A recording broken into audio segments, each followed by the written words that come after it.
কখনো হতাশ হবেন না, কারণ নির্দিষ্ট একটি সময় দরজা বন্ধ হয়ে গেলেও আল্লাহ আপনার জন্য হাজারটা দরজা খুলে দেবেন ইনশাআল্লাহ।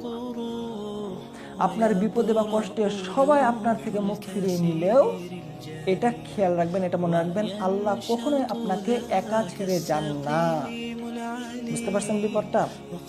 কেউ আপনাকে বিপদ থেকে উদ্ধার করতে পারবে না একমাত্র আল্লাহ ছাড়া। এটা তো বিশ্বাস করেন, এটা তো জানেন। মনে রাখবেন, সারা পৃথিবীর মানুষ যদি আপনার বিপক্ষে থাকে আর এক আল্লাহ যদি আপনার পক্ষে থাকে, তাহলে কেউই আপনাকে কখনোই ভেঙে ফেলতে পারবে না, যতই তারা চেষ্টা করুক।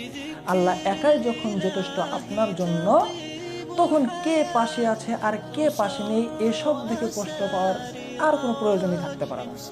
আছে প্রয়োজন? বরং কেউ আপনার খারাপ সময়ে মাঝ পথে ছেড়ে চলে গেলে বা কেউ আপনার অন্তরটা ভেঙে দিলে আপনি শুকরিয়া আদায় করুন, আল্লাহর কাছে বলুন আলহামদুলিল্লাহ।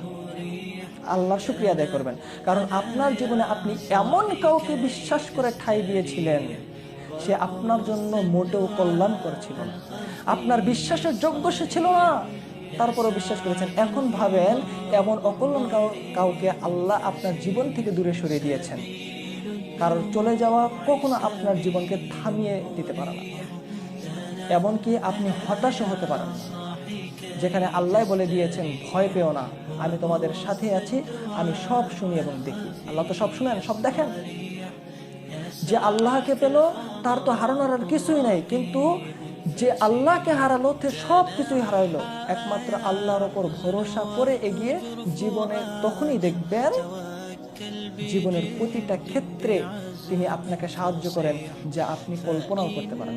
তাই হতাশ হবেন না, এমনকি ভেঙেও পড়বেন না, কারণ আল্লাহ কোনো উদাসীন অন্তরে ডাকে সাড়া দেন না। আপনার অন্তর যেন উদাসীন না হয়ে যায়। তাই অন্তর থেকে হতাশা দূর করে দিন, সবার উপরে আল্লাহকে প্রাধান্য দিন, সব সময় তার উপর ভরসা রাখুন। দেখবেন তিনি কখনোই আপনাকে নিরাশ করবেন না, নিরাশ করবেন না।